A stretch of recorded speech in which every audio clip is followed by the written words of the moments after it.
This is the Blueprint Podcast, bringing you the latest in cyber defense and security operations from top blue team leaders.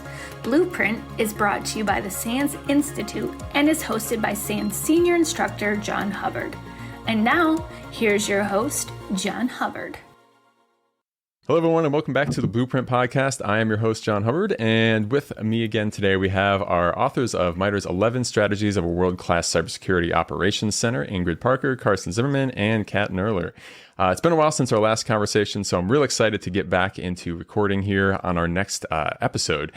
What we've got for today is Chapter 5 of the book. And Chapter 5 of the book, after covering fundamentals and knowing what you're protecting and kind of all this preparatory stuff, we're now to talking about incident response, which is one of the most important things that any SOC exists to do. Minimize incidents, and when they happen, make sure we can jump into action with professionalism and clean them up as quickly as we possibly can. So, really excited to hear what we have to say about this one.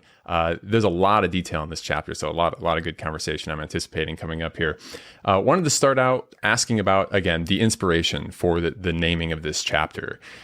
We talked, a little bit in past episodes of what brought stuff around, but this chapter is named Prioritize Incident Response as opposed to Do Incident Response. And I wanted to ask, what is it that brought that specific phrase about? Is it that people aren't emphasizing it, or they don't know how to do it, or that kind of a thing? What was the motivation here? Yeah, so I'll start there. I have a lot of passion around incident response. It's how I got my start. Also, if you don't have a lot of resourcing, this is where you really do have to start. You have to understand what you're doing about incident response before you can do any of the other functions that you have in your security operations center, in my opinion. And I was campaigning for the title Incident Response First. So we had to soften that just a little bit to prioritize. So you're the champion of the IR in the group here. What is it that about the IR stage that excites you so much, maybe compared to some of the other material? Well, it's foundational to understanding our adversaries. So understanding how an adversary moves through a network, I didn't find any other way to learn about it except experiencing it, looking for how do they leave footprints. And, if you have any excitement about, cat and mouse kinds of games and figuring out, oh, they did this, and seeing the creativity that an adversary might have. Sounds like I'm liking the adversaries, but I actually like finding them, and I actually like, tracing their steps and trying to, understand how they're thinking. So that's why I like it. Yeah, and certainly I would agree, right? It's the problem solving and challenge and figuring out some of the more complex things that people have figured out how to do to bypass security that I think a lot of people get into this game for. It's like, I've been in that place as well, where I'm looking at an incident, I'm like, wow, I'm impressed. Didn't know you could do that, right? And so, it's always an interesting thing when you get into this. Incident handling as a phrase versus incident response versus all of the other kind of terminology you might use for that. Maybe we should start out with the kind of definitions here. When we're talking incident handling versus incident response or any of those phrases, what specifically are we talking about?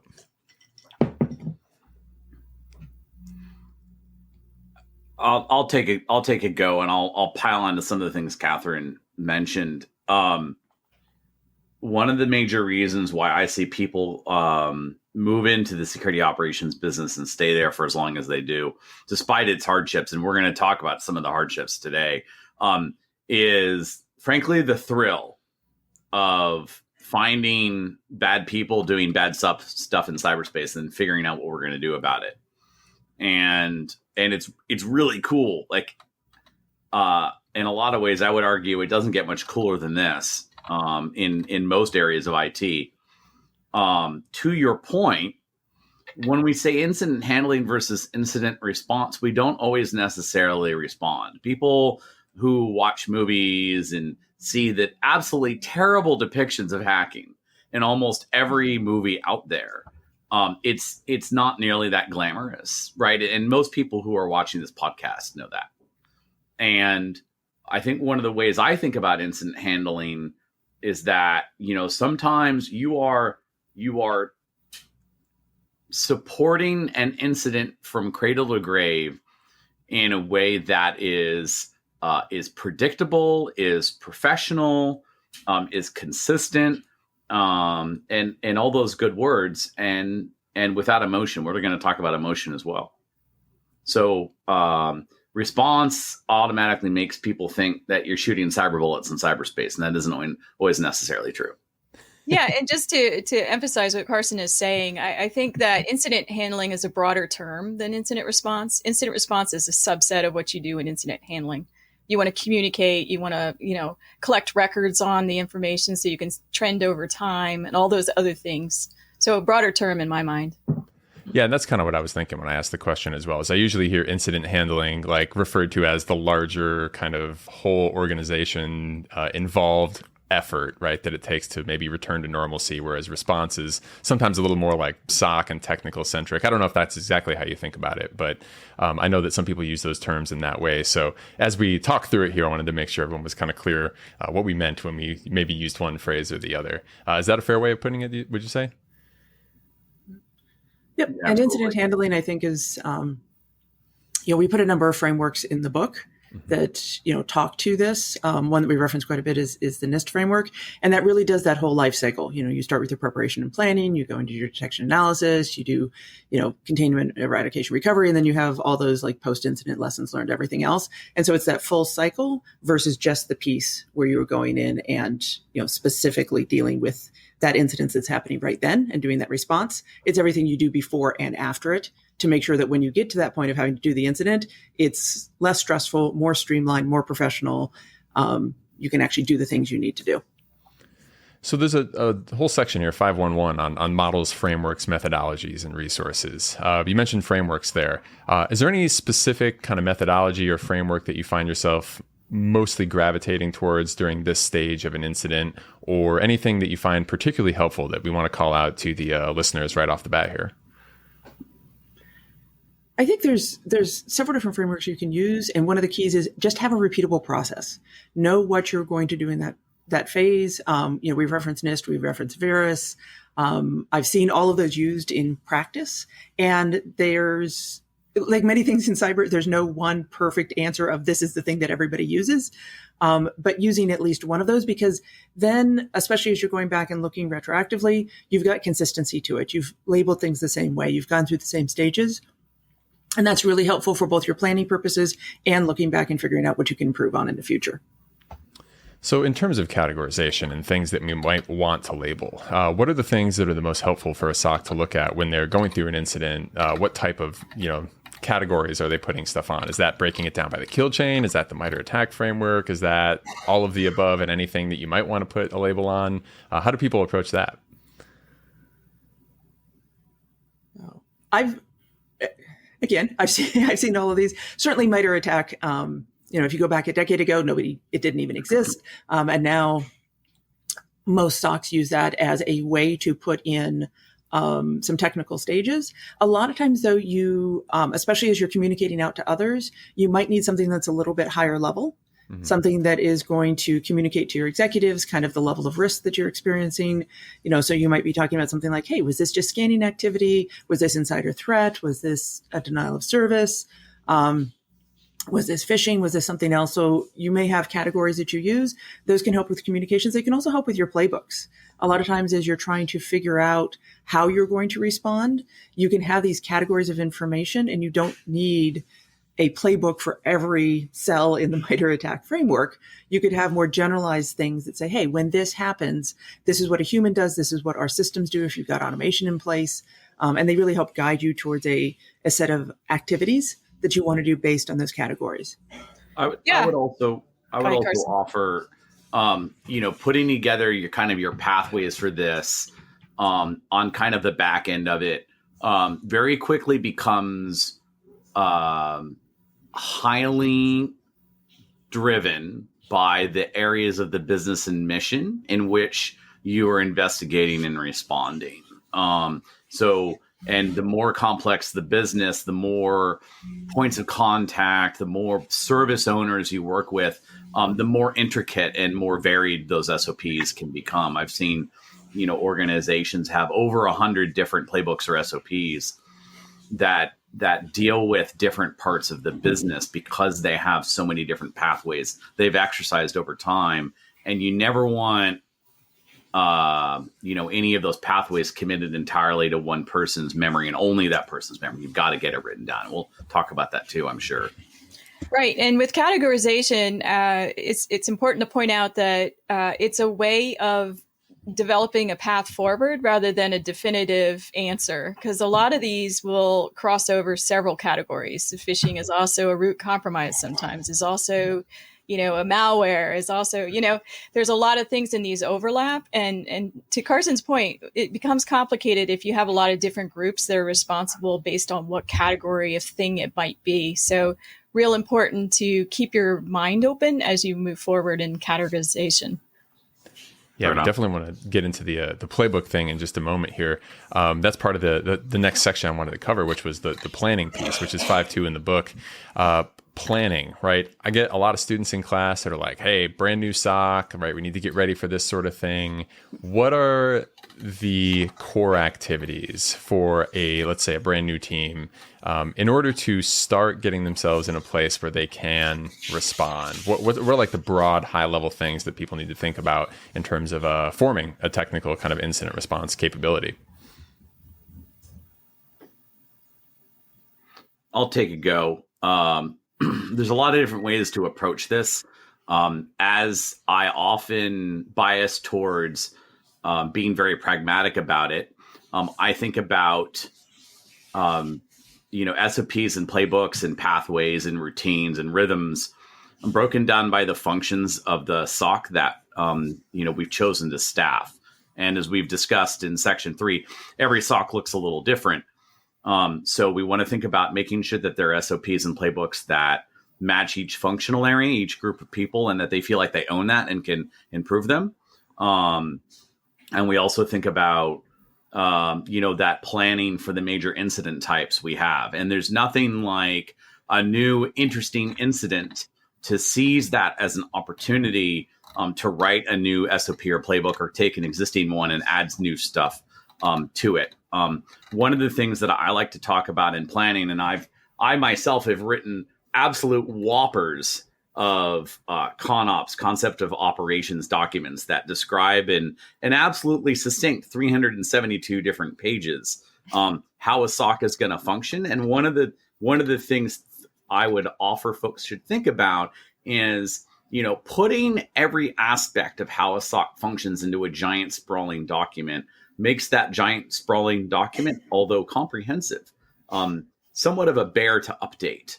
And one of the patterns I would offer, especially for folks starting out, is don't think, oh God, I've got to get started on like this giant document to do everything. Think about breaking that up into pieces that the SOC feels empowered to update as part of their daily routine. If you do that, I would argue the SOC may be better postured to more rapidly improve in its capabilities, especially when it's starting out.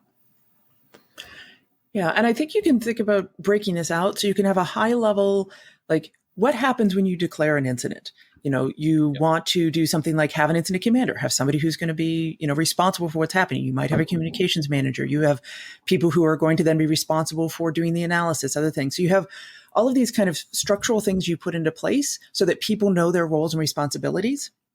And then from there, you can have a set of documents that say, okay, depending on the severity, the type, the category you've put in, what are the actions you need to take? Do you need to, bring legal in? Do you need your communications team? Do you need to reach out to law enforcement? What kind of data do you need to get? Do you have to do data preservation?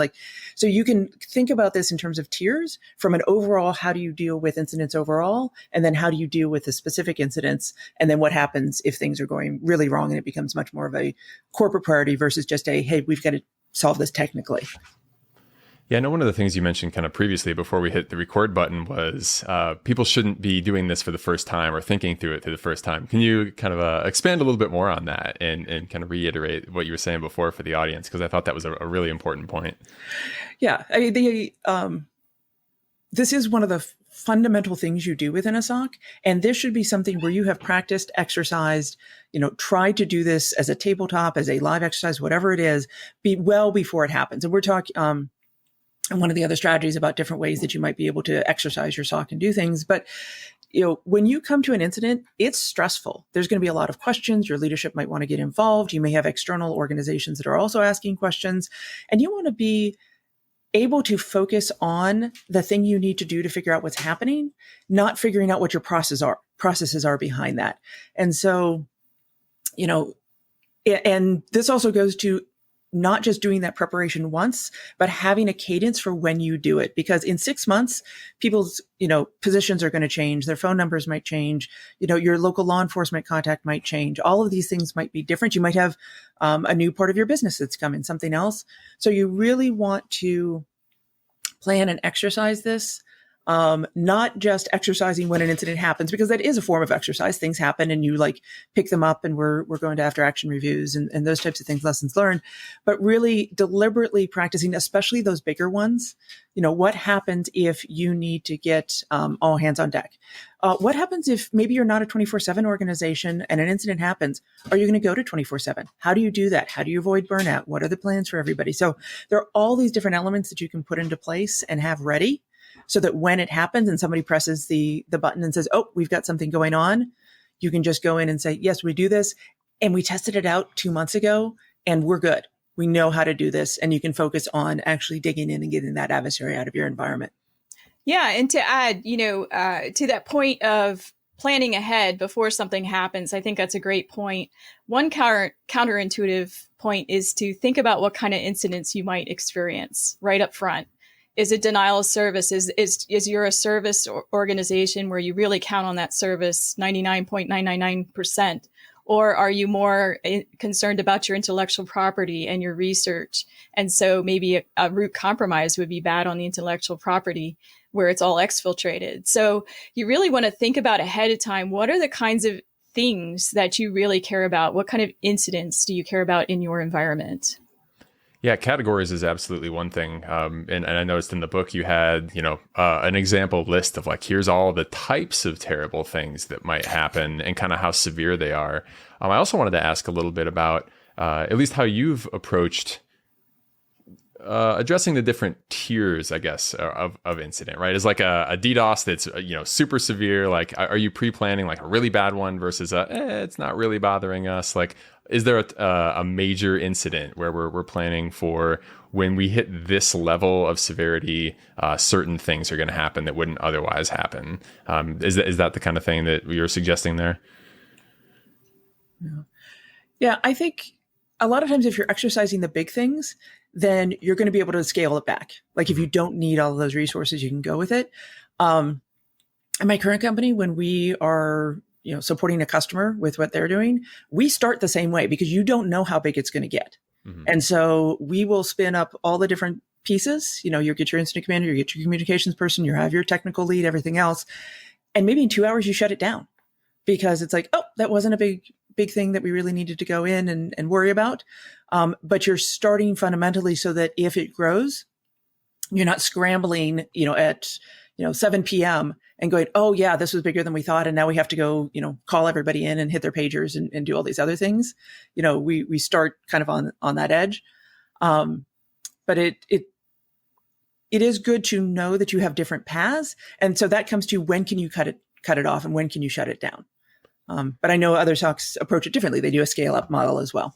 Mm-hmm. No, I think Ingrid made some really good points. I'll offer two here. One of them is that if the SOC is supporting an enterprise that already has a pervasive or highly incumbent service engineering or IT culture, that's one way for the SOC to plug in and get started in terms of handling its incidents using some of the same parlance, such as severity and scope that existing IT service infrastructure has. Because then, when it says, oh, this is an incident of type blah, people are like, oh, that's bad or not, and that there's not kind of that initial friction. And it's also worth reiterating for probably the fifth time, a lot of people who join a SOC come from, not all of them, but some of them, come from a service engineering /system/network /cloud engineering background. So, there's some crossover there.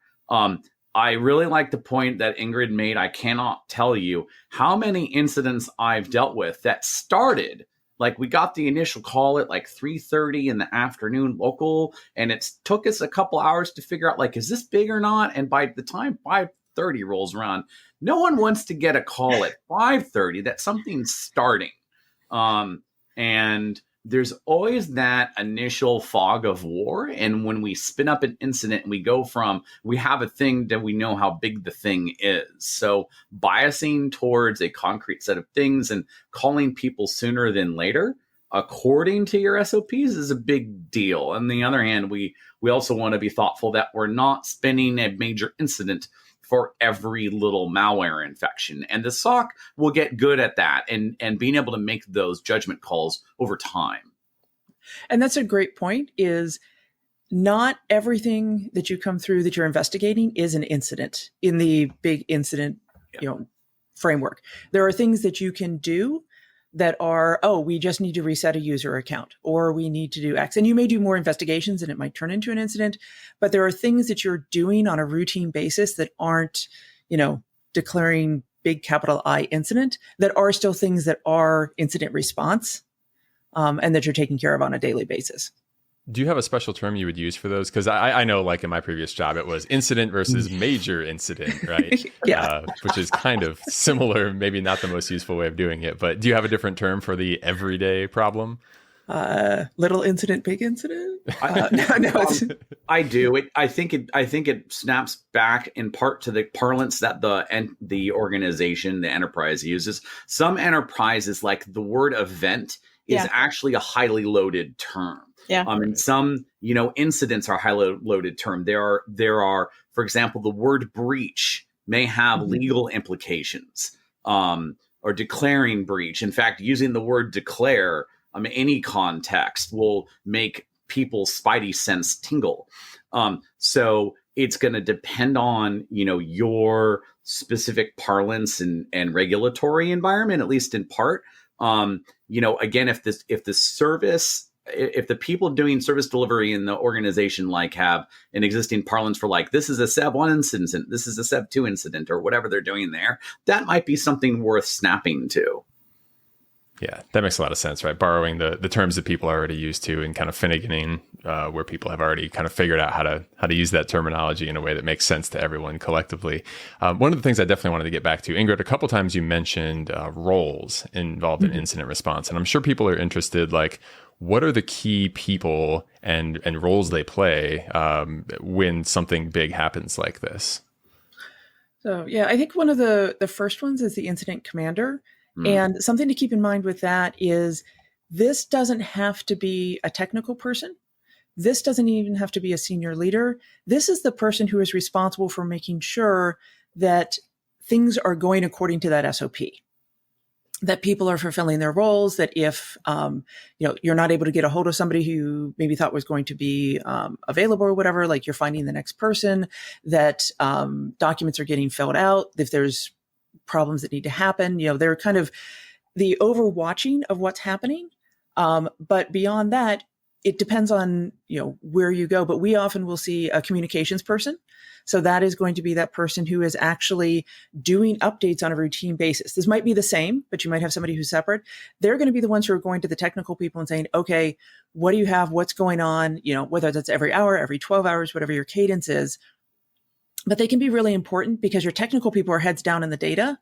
And that is, especially in the first, however much time, you don't need to be pulling them out okay, and please give me an executive brief that I can go pass this up.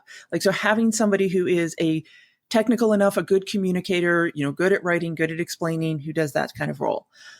We often will see a technical lead. So that is the person who is going to be making sure that you're getting the right data, it's being accessed appropriately, that people, if they run into, needing different accesses, something else, a different tool, whatever else, that they can take care of that. Sometimes that is also your most technical person who's doing the investigation. Sometimes that can be somebody who's separate or more in a management role. And so I find that those three roles are often kind of a foundation. And then from there, you figure out what you need, in terms of the actual, technical people, investigations, other things. And again, you're often going to have a senior leader or a set of senior leaders that are very interested. But to the extent, if you're doing your communications well, then they don't need to be digging in because you're telling them, hey, your next update is going to be in 3 hours. And so rather than them going down and pinging that technical person saying what's happening, they know that hey, in 3 hours, that's when I'm going to get on the call and we're going to get everybody updated at that point. So if you can form that first set of people, they can really help keep you on track for going and doing the investigation you need versus doing a lot of maintenance management and communications off of track. Yeah, and I've heard that incident commander also be like an operations manager or an incident lead. It kind of depends on the organization. So if you're a smaller organization and you're you don't like the word commander, incident lead is another one. That person can be the technical lead and, the lead for the incident. But the key to Ingrid's point is that it's one person. It really has to be one person that can pull everything together about a certain incident or related set of incidents. Super important. An operations manager often is the person who comes up with the logistics for the organization. So it helps figure out who do we call, what is the process, who needs to be involved, how do you pull in other technical support if you need it, who does the analysis. The operations manager is a more usually someone looking across different incidents. That person may look at, this person and this person are leading 2 incidents. They may be involved. They need to talk to they may be related, so they may need to talk to each other. So there's variations on what Ingrid said, but the very key of all of it is that there's one person in charge of a particular incident. Yeah, that's right on. We could all spend hours talking about this specific thing out of incident response. I'll offer a couple comments.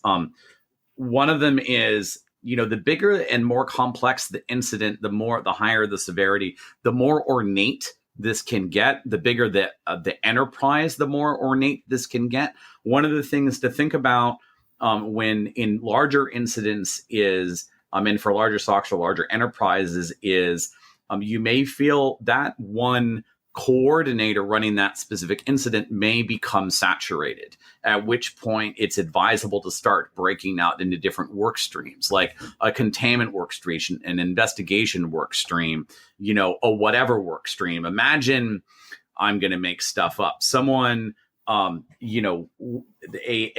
service, or you had let's imagine you have a major supply chain compromise, right? And that starts spider webbing out, right? And you may have a certain analytic, investigative response focus, and you may say, all right, we're going to assign a work stream to do that. So they're miniature versions, and then you need to make sure those leads of those work streams are then representing what's going on back to that central coordination point. So some very large incidents may end up becoming a work stream sync every day, and then you have all the work streams report back in to the main incident sync. I think the main theme for so much of what we're talking about today is that within the scope of what the SOC is doing is making sure no single person becomes task saturated or has become cognitively overloaded. And that leads to a lot of problems. One of them is it's just bad decision making or not having enough time to make decisions. Speaking of which, a lot of times we'll protect that incident lead so that they're not having to deal with phone calls coming in and all of that. So there's a function called triage, especially in bigger centers. It becomes really important that you have someone that's just monitoring emails and web and whatever phones, if people still have phone calls and, chat and everything that's coming in, monitoring all of that at the same time, right? So usually having someone else doing that while an incident lead is actually managing the incident is something that's typically done in a bigger center too. I'll offer one more point, then I'll shut my trap here. When I thought about this field 10, 15, 20 years ago, big incidents that required the full measure of the SOC were more rare than they are today. I know this is like a giant cliche for all of us. Why is that important here? One of the things that large SOCs, new SOCs, everyone needs to think about is that if you've got a big enterprise to defend, there's a very good chance you will be in a major incident at any given time. So also having a rotation set up, not just for your triage, not just for people looking at alerts and phone calls and emails coming into the SOC, but also having a rotation for people who do the role of incident commander, incident coordinator, et cetera, has become increasingly important to reduce the burden and risk of burnout. Yeah. And I want to offer one more thing, which is all of us here have worked in very large organizations. But when you back this out to a small organization, you can still apply some of these fundamental principles, even if you don't have all these roles or something else. And I think one of the biggest ones is whoever's looking into the data, who's doing the investigation, try and separate them a little bit from the communications and from the external engagement. And literally, you may have just two people. So maybe you have your CISO is the one that has to do that communications, and you've got your SOC manager is the one that goes and actually digs into the data. But anything you can do to try and separate those, even in a small organization, is going to make you a little bit more efficient and is going to be less stressful than trying to bounce back and forth between those two different modes that you need to be in when you're dealing with an incident. Yeah, absolutely. Speaking of communication and kind of keeping things separate and all that sort of stuff, any specific advice on platforms or ways to organize communication when there's so much information going back and forth between so many parties interested in so many different facets of this? This is back to, I think, something Carson brings up a lot, which is what do you already have in place in your organization? So if you've got, if Slack is your major communications platform for talking about things, you can run an incident in Slack. If you are using an incident response tool or something else, you can do it in there. If you've got a overall system that maybe your whole organization uses, and that would allow other parties, your IT, your legal, others to leave comments or see what's being updated, use that. The key is to find something that is part of your normal workflow and figure out what it is before and test it out before and have it be part of those exercises you're doing. So when you get to this point, you know what it's going to do and what its limitations are. Because not every, no platform is going to be perfect for every scenario. So you want to figure out what's going to go in there. So I get less caught up in the format and more about what actually fits into your natural cycle. I will say, when you get to large incidents, if you're still working through Excel spreadsheets, those become, and people do, because that's the place where they can store the data. That does become more challenging. And if you can put something in a more structured database where you can actually access and update and do things other than just adding another row and adding another column, that is preferred. I'll offer a couple points here, plus one as usual. When we talk about communications in an incident, there are at least three kind of buckets of communication we should be thinking about and supporting. The first is real-time chat, as Ingrid mentioned. When we have an incident, we need to be able to quickly spin a forum that arbitrary people can join. And it's not just the SOC, and it's not just going to be the people that the SOC knows should be involved in the incident. It's going to be a random user, a random service owner blob. So you've got to be able to bring those people in to either into that chat or the other forums you've got.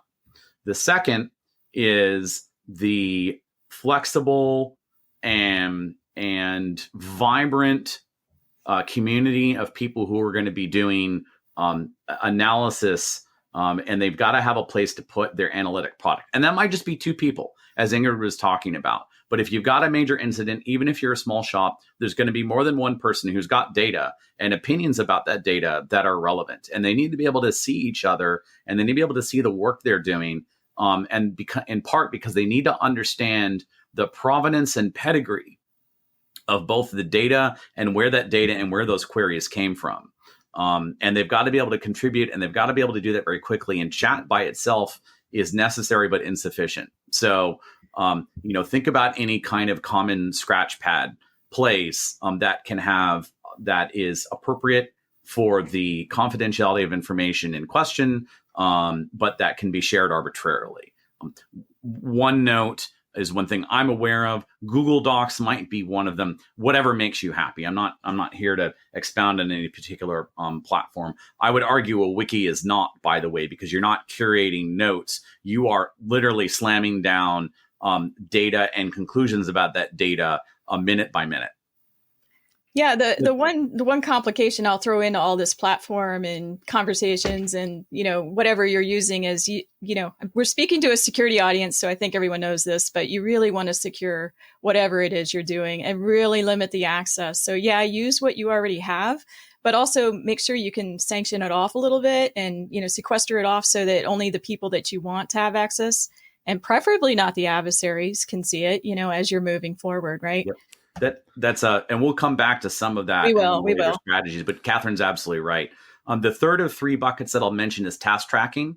Littering your Google Doc or your OneNote or wherever it is that you're using to track with tasks can be challenging. Tracking tasks in the communications that go to executives, except at the most high level, like, hey, group X is going to do blah by tomorrow, is appropriate, but that's not sufficient to keep all of the people down in the weeds informed. So you've got to have another place to do that.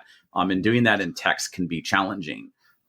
So people usually like to use things that look like Kanban boards because the number of the questions you're asking and the things you need to go to remediate can become challenging. With that said, we may sometimes come into what we all refer to as spreadsheet hell.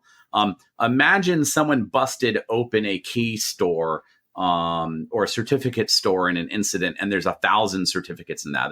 There's 100 stores, and there's 1,000 certificates in that. You're not going to dole out 1,000 tasks in your Kanban board. Usually we revert to spreadsheets. So, and these things the SOC will navigate as they come to it and as they do these tabletop exercises. Rant over. Yeah, well, and I will say that, making information quick and easy at an executive level is extremely helpful to the comms part that Ingrid and Carson have both mentioned. If you have someone that keeps asking the same questions and the leadership still wants updates, having some summary somewhere has been invaluable, where you can just keep pointing them back to the Word document or the PowerPoint to go get it, rather than leafing through all the chat and spreadsheets and everything else that the team is working on. So that was just a tip that I picked up along the way. Absolutely. Baseline expectation. And in any major incident, you're distributing sanctioned, concise updates to executive on a cadence that is agreed upon in advance. Yeah, I love the way of breaking that down, right? You have these different kind of things you need to communicate about, and each of them probably are going to take their own tool, right? Chat and analysis and tasks and all that kind of stuff. So unless, Microsoft is going to build chat into Excel, which might be a great idea, maybe in the future we could do all of that in Excel. Nah, it's hilarious because every time I ask any question, one of the people in class always says, oh, I use Excel for that. It's like the universal tool for everything and all managers everywhere, right? Well, you can at least search it, right? So there's that. Yeah. Okay. So moving on, we've talked SOPs and plans and playbooks and all this preparation stuff, right? Now let's move into the detection and analysis. So the moment comes where that alert goes off and you're starting to think, yep, this might be the real thing. And this is going to be a pretty serious deal. As an analyst, right? Do you jump into action there? Like, where do you start on the activity? I know, Kat, you had some thoughts on this you wanted to share that you had mentioned before we started recording here. Yeah, well, I mean, I guess what I'm passionate, and actually Carson's passionate about this. We might have argued this passionately before, I don't know. But before you take any action whatsoever, make sure you've really fully scoped and gathered all the analysis possible. Because what I've seen over and over, lessons learned, is that you think you've gotten the adversary, you've gotten them out, you go and you take action, and suddenly they're back in there again. Because if you don't get all of the instances of where an adversary may be, they're just going to come right back in, or they never left to begin with. So yeah, before you act. Yeah, you're right. I would say one of the things one of the things that we often see early in incidents is that it's gotten big and we haven't applied our usual SOC processes to however big that is in time. And then people start going off in different directions and they're like, oh, I've got to go do the thing. And that incident commander, whatever you're calling them, and that incident structure hasn't yet shown up. And that's actually one of the most vulnerable stages that the entire enterprise is in between the time of, oh my God, I found a thing, to we're running this as a major incident. Yeah, and I can't understate the amount of pressure people are under when they're doing incident response to act. Just fix it. Yeah. Just fix it. And the pressure is immense. If you haven't done it before, you'll experience it the first time there's something really bad. Why didn't you do anything yet? It's because we don't know that we've gotten it all. We don't know that we've seen everything. We're still analyzing. And analysis takes longer than a minute. It takes longer than an hour, usually, depending on how big the incident is. It could take days, sometimes weeks. So it's very uncomfortable for leaderships and incident responders alike to encounter that pressure of just fix it. Right. Yeah. Could you just talk a little more about that moment when, it has started? Like, what are the actual things that people are doing to convince them that they're like, okay, now I've got it all? Like, how do you know that you have enough to then actually start jumping into the blocking and the containment and all that other stuff? Well, the first thing I'll talk about is following various threads. So let's just talk about a root compromise, because these things all differ. It depends on what it is, right? But if you're talking about a root compromise and trying to figure out how many, systems, virtual machines, environments are affected, you follow threads, right? You start with one and you trace it to where they may have, infiltrated something else. If there was lateral movement, this is where the kill chain comes in handy, and you can just kind of follow along. Oh, here's where they were looking. Here's where they were taking some data out. Here's where they moved to another system through a legitimate account. So that's some of it, right? Is trying to figure out what's legitimate versus what's not legitimate. So following threads is the first step. Yeah, one of my colleagues has a phrase he uses, which is, where did it come from? Where did it go? And if you can answer those questions, then you've got a pretty good handle on what's actually happened. But if you have something that happened and you don't know where it came from, you don't have confidence that there wasn't something else that had happened from that. And if you don't know where it went to, you don't know if it's ended. And so it is that kill chain, but that's a real shorthand that we always use. If you can't answer those two questions, you don't know the full scope of what's going on. And by the way, yeah, I completely agree with that. Finding that initial entry point is one of the toughest things there is. That is actually, if you found that entry point, you've got gold, because then you can really track it. But that's hard to do. We often use the term patient zero. Yeah. Or the initial infection vector or whatever. I'll offer 2 points here. One of them is that that process of pulling those threads, going left and right in time, establishing the left goalpost and the right goalpost of the adversary, and bubbling that all up is tremendously important in incident. One of the best terms I've heard stolen from the military is a common operating picture, meaning a shared situational awareness by all participants of the incident about what we know has happened in a succinct manner that everybody can understand. And having that comp is important. And to this date, everyone often asks, how do you put together your comp for a major incident? And quite frankly, the best and enduring answer I've heard is a directed graph that describes the major aspects of what the adversary is doing, that are usually historically would be depicted on a whiteboard, usually scribbled out in haste.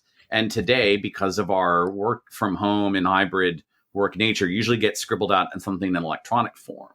Critically, they must not be what I'll refer to as bug splats or dandelions, meaning graphs that are so complex you can't look at it on one screen. That's already too much. And so one of the things we think about in that incident is which of those parties we discussed is responsible for maintaining and updating that COP. All awesome advice there. I know that a lot of people are going to be interested in this kind of thing. The other thing that I was thinking along the lines here of this topic is, what is a reasonable amount of time one might want to wait as a maximum once you realize there's a problem? Is there a simple answer to that, or is it going to be it highly depends? I'm sure it probably will be. But are we talking, you have a day to scope it and then you got to start acting, or have you seen things wait weeks or months? So yes to all of those. So the one that really, I have so many examples that have really stuck out. When your most important data is being exfiltrated out, that's when you start getting real pressure to no. We got to stop the bleeding. We can't have any more data exfiltrated. So there's almost a balance between watching and figuring out where this adversary or adversaries may be, and watching all the damage happen as things are exfiltrating. So you'll get a little help on that from your leadership, the business leaders, because they'll tell you we're losing too much. Stop it now. Yeah. I think there's also a difference between things that are happening because the malware, the tool is operating the way it's supposed to, the way the adversaries have done it, versus an adversary that's actually hands-on keyboard in your environment. Yeah. And there's a definite difference between, something that, it continues on. Oh, it does this. And then it goes and downloads something else. And then it's creating a backdoor and then it's doing whatever. Like that is concerning and important. And especially if they start exfil data, those types of things. But that is very different than, wait, somebody's in here and they just typed something, because that they, at that point, they are going to be trying to work faster than you are. And so you really have to step up and say, okay, this is one where we need to, maybe this is not an eradication at that point, it's a containment, where you say, okay, we want to observe them a little bit more. This is when you start to put some boundaries in. You say, okay, we're going to leave them on that set of systems. We know what's happening, but we want to disconnect, or we want to close down this part of their access or something else. And especially if they're hands-on keyboard, you need to be very cautious about what you're doing, because at that point you have probably a more sophisticated adversary that I would not be surprising if they've created additional ways to get into your environment. And if you remove them from one, you have not removed them from everything they're trying to do. Yeah, that point that Ingrid raised is utterly critical, and one of the reasons why trying to get to patient zero is as important as it is. We also recognize it's highly elusive, especially when you are facing a situation where your logging and visibility is highly incomplete. Is understanding the scope of presence the adversary has. And we'll talk about cloud in more detail later. What I would offer now is historically people think about this as having presence on systems. One of the things to think about is it's also measured in terms of their presence in the identity plane, inclusive of keys, certificates, tokens, managed identities, and the like. Yeah, I can almost see a list developing here that I don't think is in our book. That would be really cool to say, what are the list of things to know you better start acting? One is, if you know the adversary knows you're there, you've just lost a lot of time. Because if they know you're there, they're trying to figure out, okay, how do I stay when they try to fix it? We can almost do this whole list here, And it becomes really, you're right, Kathryn, it becomes really nuanced. And it becomes really nuanced to the technology and environment in which, and the adversary that we're dealing with, and all that fun stuff. I've seen people do, flow charts and checklists on this stuff. And this is one of the reasons why those incident SOP lists explode. And that's a good thing, right? If you've got a complex enterprise, that's okay. Don't fight it. Yeah, that's one of the things I wanted to bring up is, like, I know there's a lot of different kind of heated opinions on this sort of thing and how do you approach it. The other question that was in my mind as you were giving all that advice is, what are the tactical items that people are putting into place once they're like, oh, it's here, but we don't want them to know that we know that they're here? How do you play that game of, like, spy versus spy? What do I know they know? What do they know I know? Well, I think you're really getting into that very advanced. I think that's chapter 11. I know it's in chapter 11. When we start talking about deception and things like that, it's super advanced concepts. So you really want to go easy on some of that. But yeah, moving your most important data might be a good non-deception thing to do. Perfect. So we'll save that conversation for later on. So listeners are going to have to listen all the way through the season to get to number 11. So I know there was another piece of this that Carson wanted to talk about, and that was the kind of potential for bias, right? When you're jumping into an investigation, we all come loaded with a list of things we either have or have not seen in the past, which may color our, opinion of what we may be experiencing in that given moment. Could you speak a little bit about what you were wanting to chat on there, Carson? Sure. And I'll separate this out. We want to cover kind of analytic bias generally, I think, in strategy 6, because there's a bunch there. But for the moment, let's focus on bias and response. And both Ingrid and Kathryn touched on it. And that is in a major incident, there's a lot of pressure to act. And when we act, there are a handful of risks I can offer One of them is acting with the incorrect scope. Acting in a way that is utterly ineffective. So on and so forth. So one of the things when I break down incident response, when I'm plain incident commander or whatever, one of the things I like to do is we develop a game plan for how we're going to evict an adversary.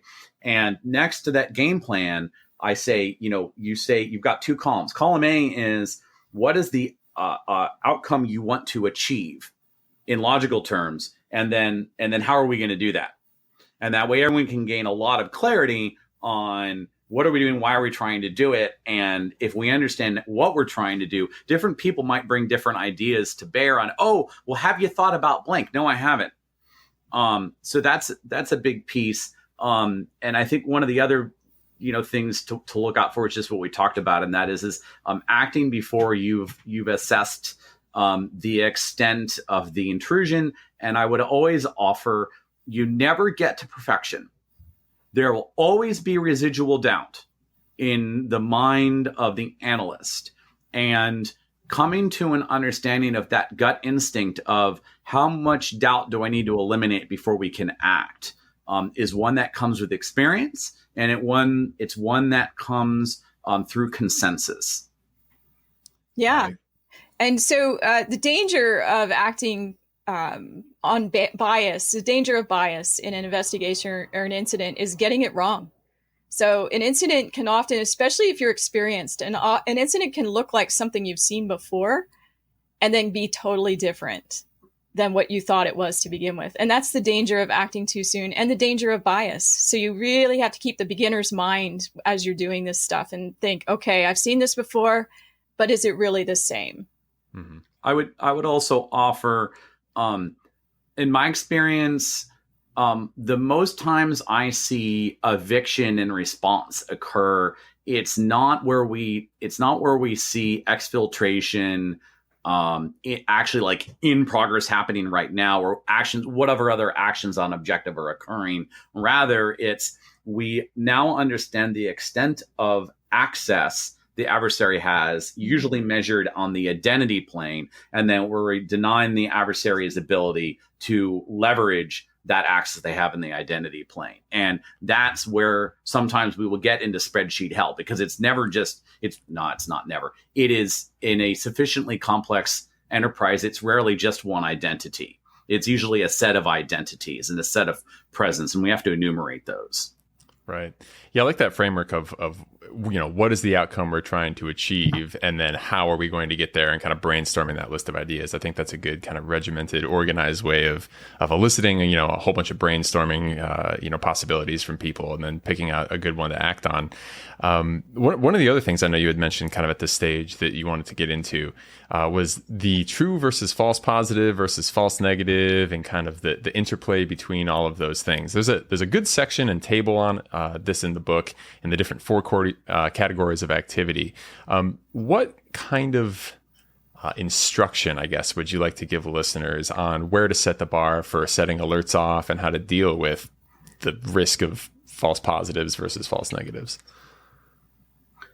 I would preface any conversation around true positives, false positives, the confusion matrix, as one of the probably top 10, if not top 5 sources of emotion and angst for every SOC. And it is that emotion and angst that pervades everything from why do I quit to what is someone trying to sell me, and everything in between. There have people have been saying, from academia to industry, for as long as I think all of us have been doing this, everyone has always talked about finding the better mousetrap to find more true positives and eliminate both false negatives and false positives.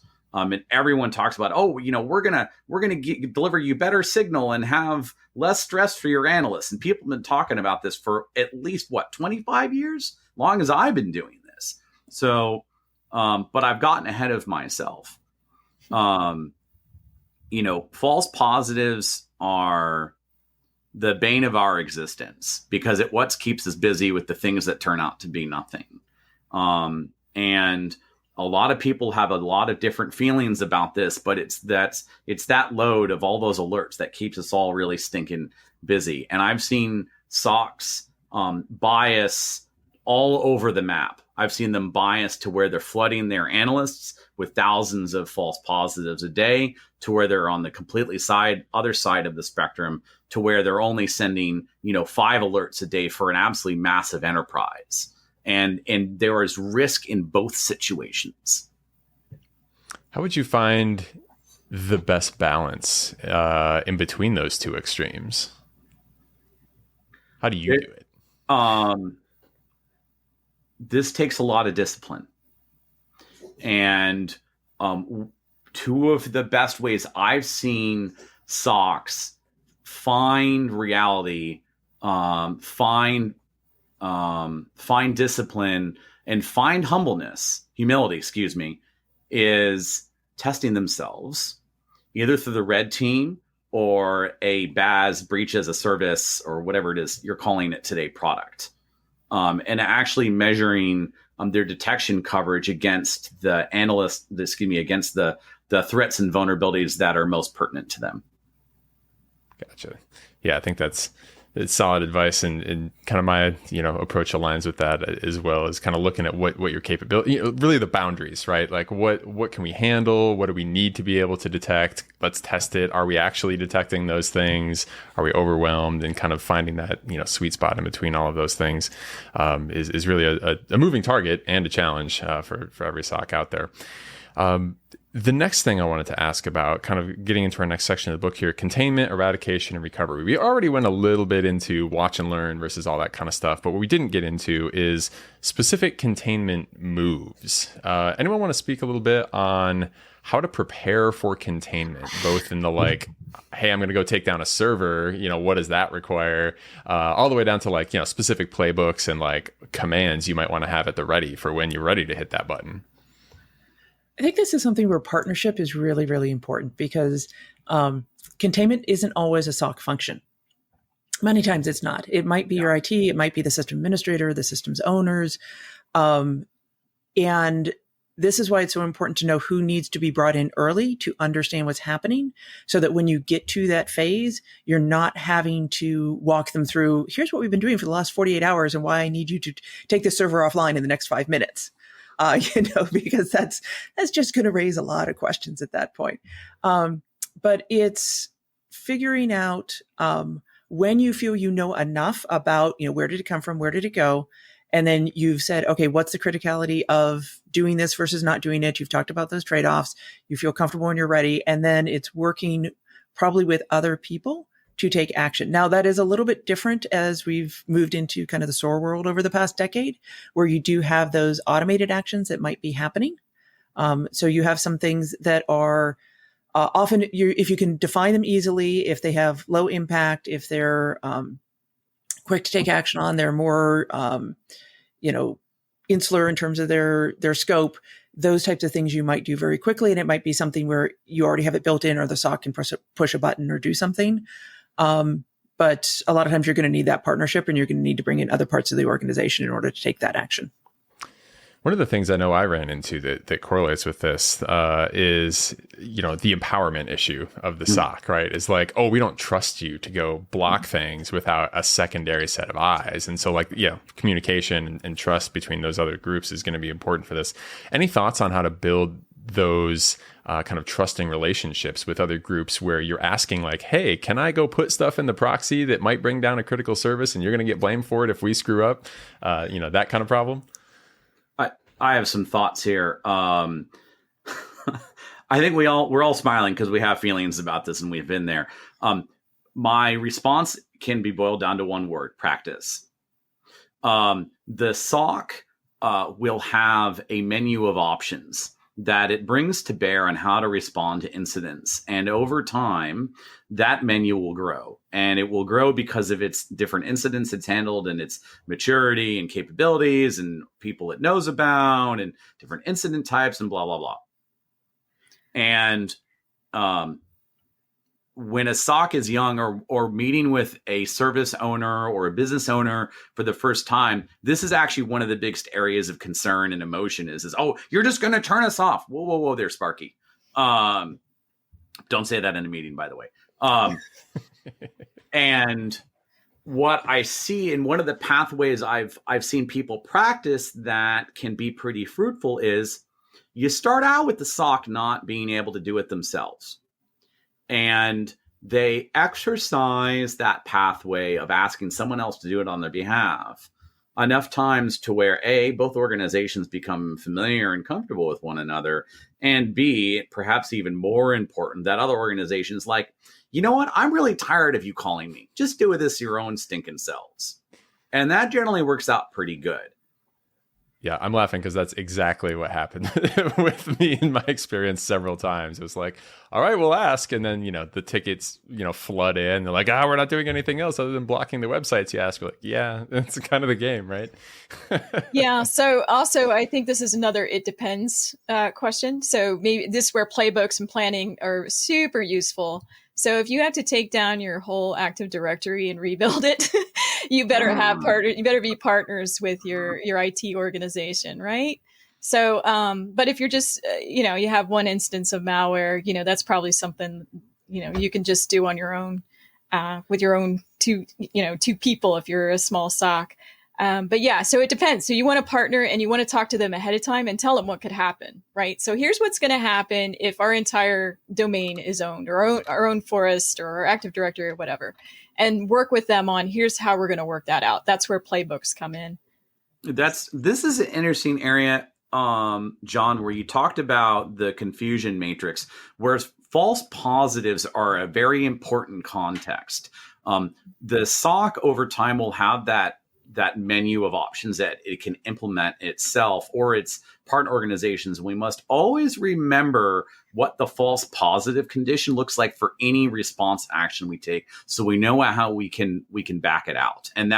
And we have to double down on that approach when we start shifting over to automation and SOAR. Oh, let me just echo that. I mean, for sure, you don't want to approach anyone with, we're going to take the whole Active Directory down. Unless you're positive, you got to take down the whole Active Directory, because you'll only be able to do that once. If you do that and you're wrong, because of a false positive, you're going to be out in the field. Absolutely. Yeah, absolutely. The best, and this goes back to the COP and partnership.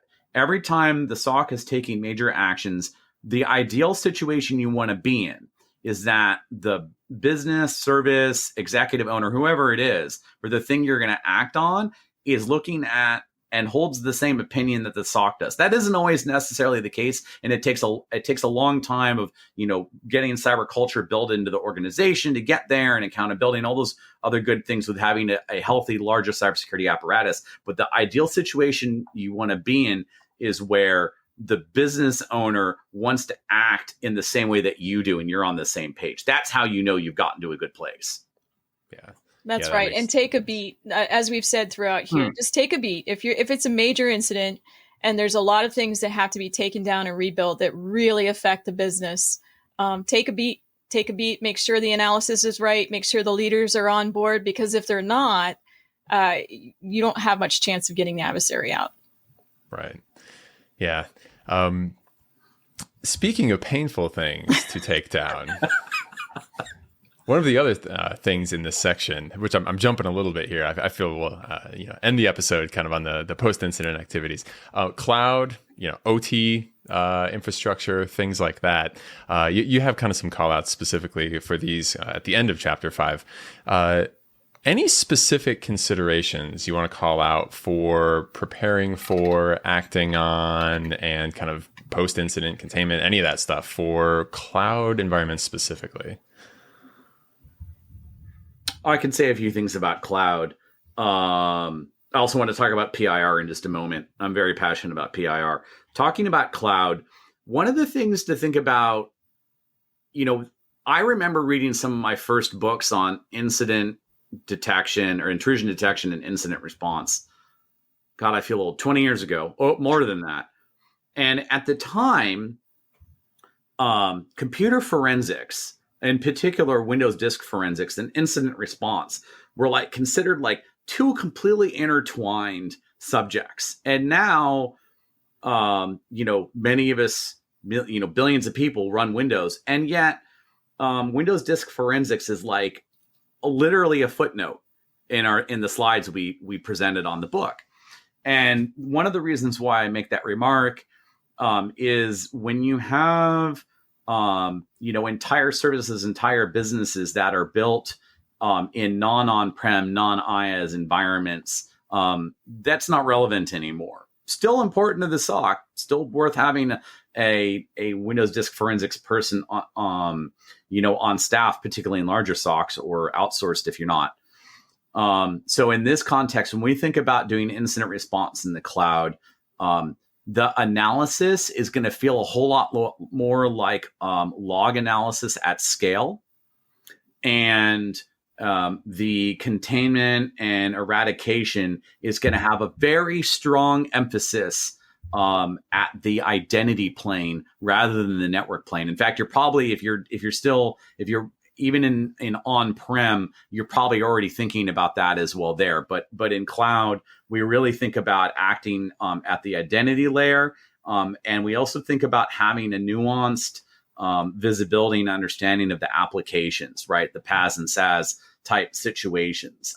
And that is actually forcing today, I've spoken at SANS about this, and that is forcing the SOC to do a lot of things it kind of like was supposed to be doing for the last, 25, 30 years, et cetera, but now is forced to because there's no host to instrument in a lot of these situations. So I think those are the things that bubble to my mind straight away in this area.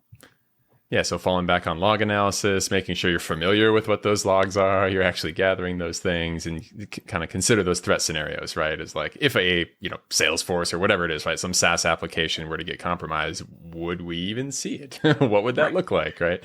Yeah, kind of planning those things ahead of time. Does that translate to OT and ICS and those types of devices as well? I think there's some different considerations there because I at least have observed that people look at, there's like specific OT protocols, there's things that are happening with those environments, and then there's kind of the infrastructure that supports those, which is often, up to a certain point where you can still monitor and see what's happening in that space. So you really need to define what you mean by OT in your environment. You also have to understand if you're really talking about systems that do have their own protocols and, are running maybe more independently versus something like building automation, which might be, still running over a traditional IP network or something else.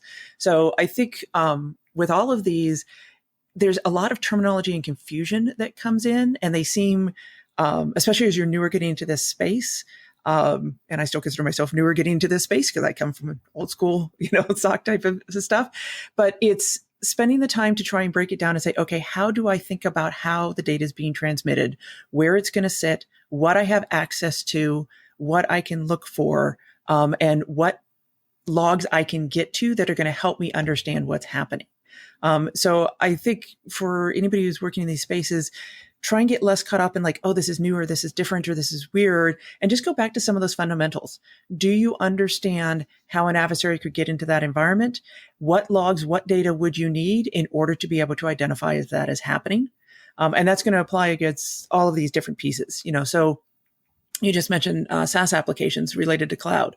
The fact is you don't run the infrastructure, you don't run the application. Really, the only thing you can think about is your own configurations and the identities that are accessing them. So that's where you need to have the logs that are available. With cloud, again, you might not be doing, you might not be running the infrastructure, but maybe in that case you are running the application. So you need the application logs. Same things with OT. You need to know what you can actually go and get logs on and how you can bring those back. So it really is thinking about visibility to make sure that you can then go do the analysis on top of it. Yeah, we would probably need a whole session to deal with OT because not all OT, ICS, and all its variants, they're not all created equal, right? So some of it is on our networks, some of it is being run over it, and hopefully some of it is not, right? So there's the traditional like manufacturing and chemical and all of these other OT that are out there, and they're generally other teams that are working it than a security operations team. So I think that's the first thing to make clear to everyone, is that there may be OT and you should go find it and know where it is and know where it is in relation to what the security operations center is monitoring. And I'll leave it on that for OT, but that's a whole world that's exploding right now. Yeah, I'll offer one comment there. I would say, generally speaking, in OT, ICS, SCADA, et cetera, type situations, that tendency for the SOC where it feels like it needs to engage to understand the environment and to respond to it, is like that many more times important in those venues as elsewhere. And the easiest way, I think, for the audience to think about how critical that is, think about badging systems as a form of OT, and how absolutely awful it would be for the SOC to get incident investigation and response wrong if it took down a badging system for an enterprise. So, and just keep that in your minds is one of my pieces of advice. Yeah, develop some inquisitiveness about I wonder what that is and where it is. Yeah. What do we do about it? Yeah, what do we do about it? Yeah. So a lot of that revolves around still continuously, gathering logs and making sure you know what to look for in those logs. And even though maybe it's not the same logs or as many logs as you would get from on-prem, you have full control style device. Mobile's a little different though, right? Mobile is like, maybe you kind of get the logs and some of the visibility, but a lot of it's a little more locked down and a little bit more complex to try to make sense out of than, computers, right? That we still generally are running Windows or some operating system that we can put log agents on. Mobile to some degree, depending on how much, mobile device management and other stuff people can do is a whole different game. First question I want to ask is, how often do you see a mobile compromise? Is this something people need to realistically worry about if they're not like working at the NSA or like some super high profile person? Like, does this happen at the average company? For sure. And it goes back to the identity plane that Carson has mentioned a few times now. It's generally around someone's identity that it starts, and goes from there. So mobile as a route to taking the credential material that then lets them continue on into the environment is what you're saying? Yeah. Gotcha. Okay. And what is the forms that takes? Is it, phishing via text message? Is it malicious applications? Like, what have you seen that leads to that first step actually working on a mobile device?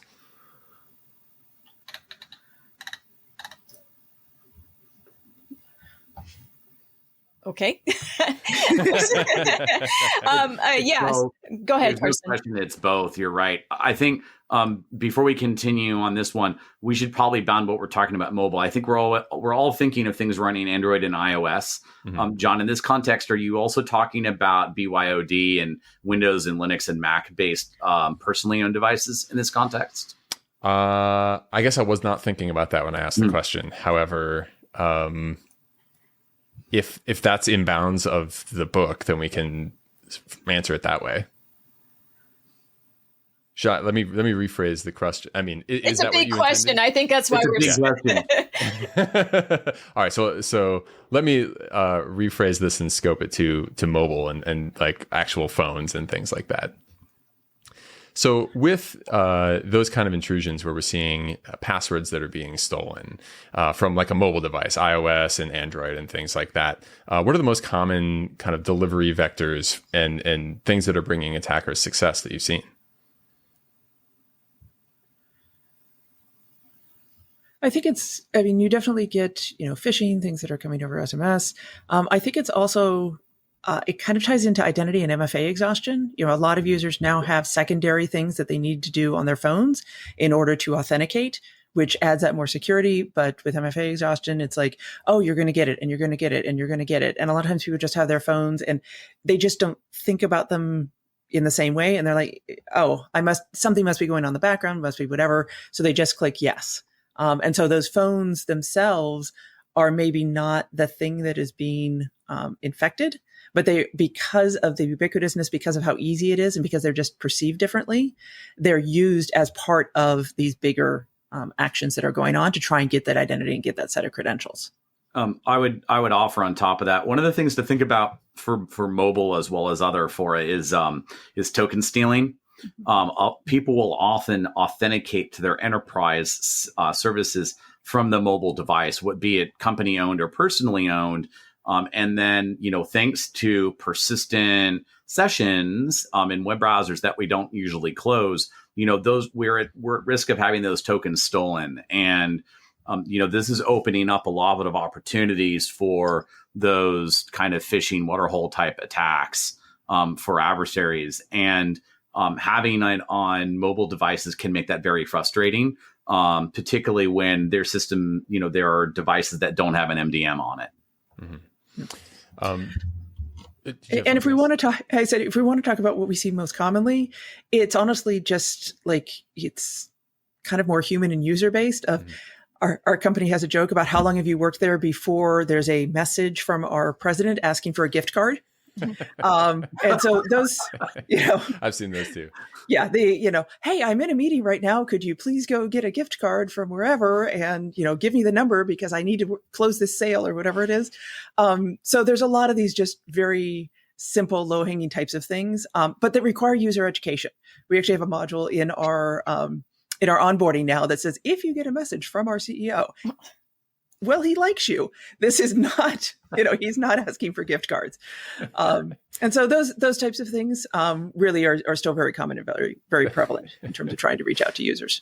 So people don't need $5,000 worth of iTunes credits that are. I mean, if you want to send it to us, that would be great. Yeah. So I mean, on the flip side of that, right? Have you actually run into a number of cases where people's mobile device actually gets broken into and like there's malware actually running on the phone as opposed to being used as part of a compromise to steal material?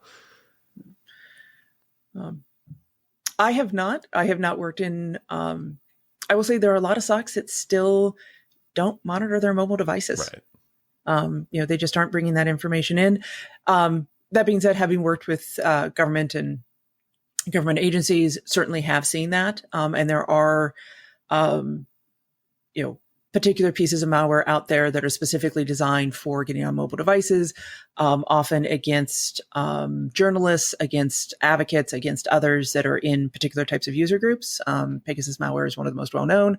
And so if you are working for an organization where, and we're going to talk about threat intelligence next, where you start to figure out, who's being targeted, why they're being targeted, other types of things.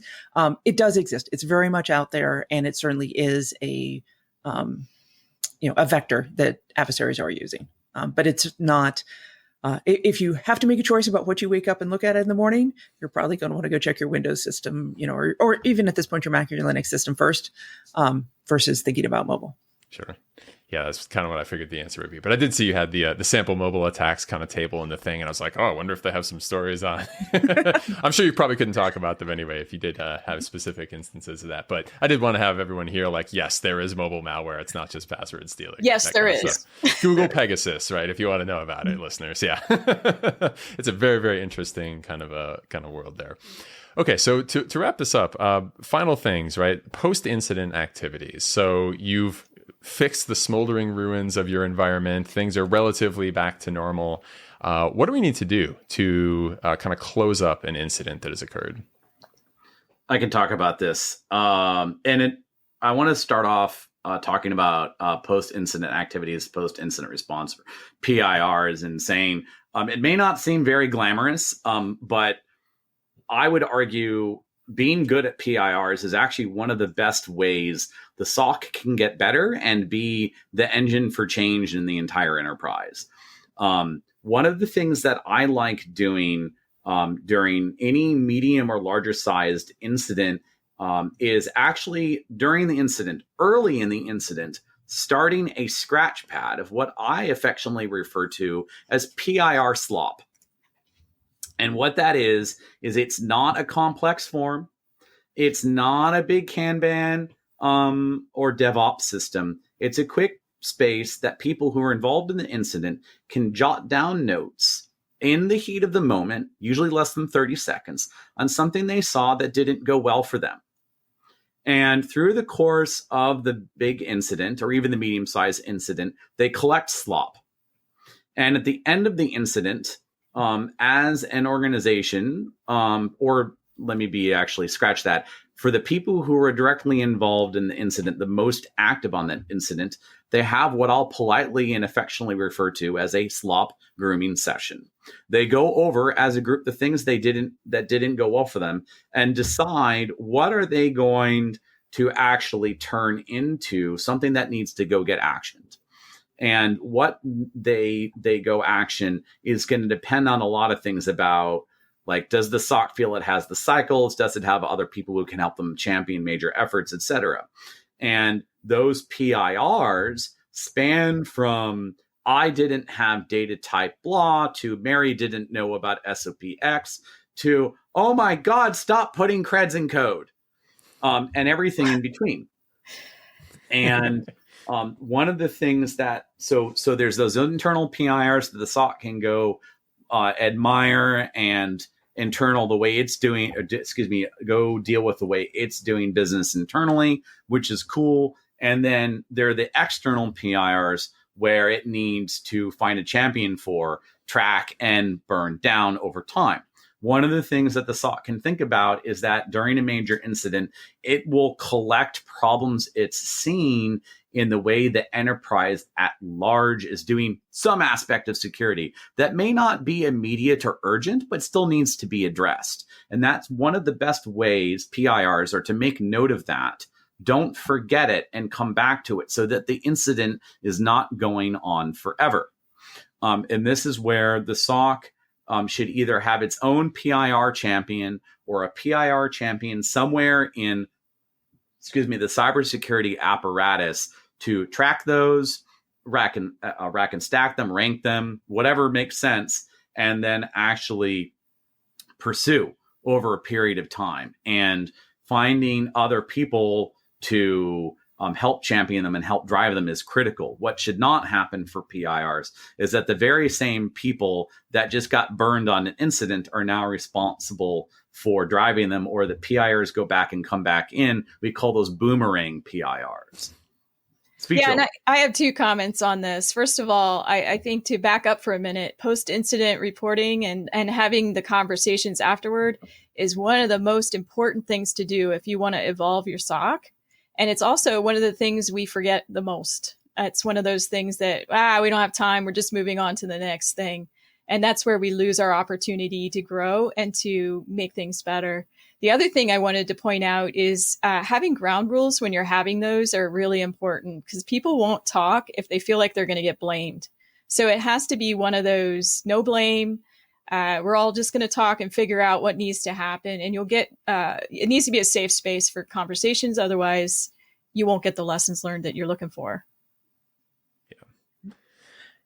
Yeah, and Carson hit on really the two big things I always think about, which is there's a set of things about responding to an incident, the process you went through, the people, the communications, everything else.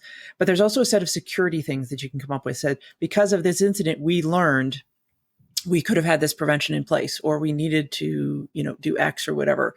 And those are often external to your SOC. And so when you have these sessions, inviting in people beyond just the SOC to have discussions and to hear what's happening, so that you can work with them, especially on some of these things that are more of a prevention and a security focus outside of the processes that you're doing internally with the incident. Absolutely. I want to double down on the comment that was made about growth mindset. It's important then when we approach PIR is that people put their mind into a no blame growth mindset type pattern of thinking. Otherwise, you're not going to get anywhere. Yeah. Perfect. Yeah, I love all that. Making sure you don't forget anything, an important one, right? That's one of the most crucial things. Everyone's like, I'll write that down later. But we all know that you're going to forget what it was later, right? No blame, growth mindset, inviting people beyond the SOC to make sure you get that full point of view. All absolutely crucial stuff for success in this stage. Anything else you want to throw in before we wrap it up? I would just offer, incident responses while we're here, kind of coming back, John, to some of your first points, Ingrid and Kathryn as well. Incident response is why we're here. It's the most important thing that the SOC does. Getting good at it takes time. And you're never done getting better at it, just like every other area of SOC operations. It's also a big point of stress. So I'll just double down on, having as much written down, about your incident response pathways is always going to help you kind of de-stress. And don't forget to rotate responsibilities. Don't just have the one really smart lead responsible for, all major incident coordination. That's how you create a lot of risk for your whole organization. And I don't just mean to people leaving. I also mean to that person getting burnt and making the wrong decisions in the heat of the moment. Yeah. Yeah, management of stress is definitely one of the biggest things that we didn't talk extensively about here, but will absolutely tank the effort if people are just burnt out and overworked on this kind of thing. It's already stressful enough without making people work too many hours and putting too much burden on them with other tasks. So yeah, awesome stuff. This episode was full of gems. Had a great time here. Thank you so much for joining us for this one. We're going to be back next week with our episode on Chapter 6, Illuminate Adversaries with CTI, which is going to be a really fun one to discuss as well. So thank you for all the listeners for hanging around with us, and thank you to the authors for joining us for this one.